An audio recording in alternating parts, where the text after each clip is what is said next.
And beginning the broadcast, farmers preparing for harvest have their eyes to the skies, hoping for favorable weather conditions.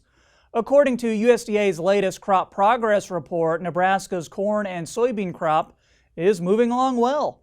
But what do we need to see in the forecast in the coming weeks to give us that confidence that we're going to have a good crop?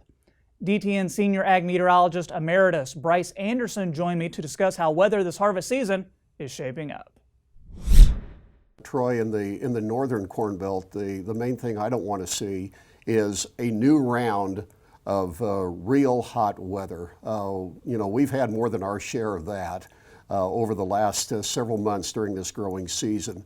And there has been a little bit of rain in the northern belt that has maybe helped to stabilize yield prospects over the last couple weeks. So what I don't want to see there is hot weather that comes in and dries things up real fast and pushes things even further toward maturity before growing season can kind of come to its natural end. Now, to our east and south, what I don't want to see is heavy tropical system rain. And any tropical system rain and wind could cause some damage there. So those are a couple of things that I really think are important for crops to avoid in order to bring this season to a decent finish. And let's talk about drought. Seems like we talk about drought one way or another on the show every week, so let's talk about it again. How is harvest looking for those hardest hit areas? Well, I think the real easy answer is it's looking pretty rapid. We know that soybean leaf drop has already started in well ahead of average in the northern Corn Belt, particularly in South Dakota. And in North Dakota, where the crop is starting to move faster toward maturity. I think the same situation is happening in Minnesota. So I think that one thing that we're going to see is an earlier onset of harvest than producers there would like to see.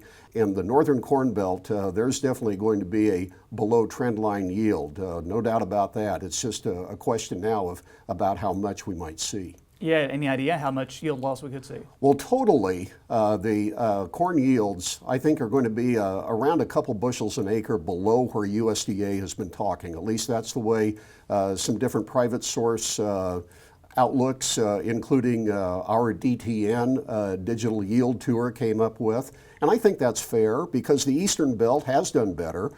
They've maybe had a little bit of a tapering off because of some drier conditions in mid to late August. But in the Northern Belt, there's, I think, going to be a real drawdown in yields in the Dakotas, Minnesota, possibly northern Iowa.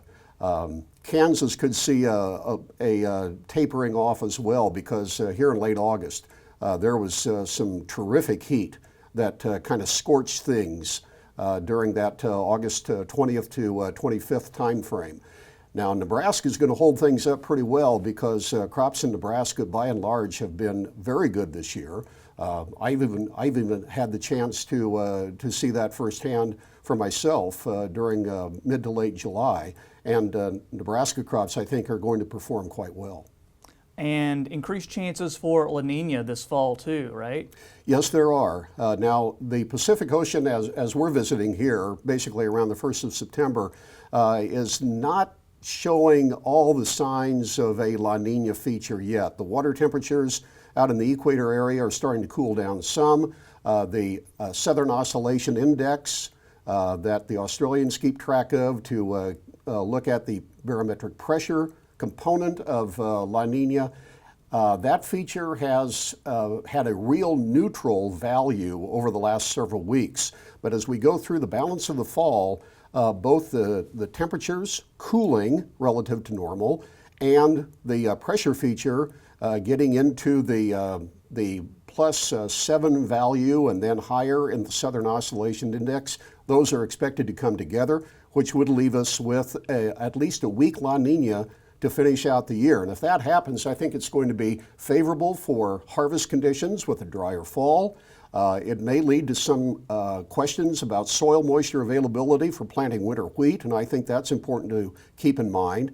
And then looking to the winter, it would likely kind of tip the ledger a little bit towards a colder winter than average, and then give us some chances at near to above normal precipitation, particularly in the very dry northern areas, and they really need it. If you want to see drought end in the northern plains in the next 3 months, you would have to see anywhere from 200 to 300% of normal precip, and that's like double or triple the average 3-month precipitation totals. So, I mean, that is bone dry, and then of course that extends all the way to the west coast.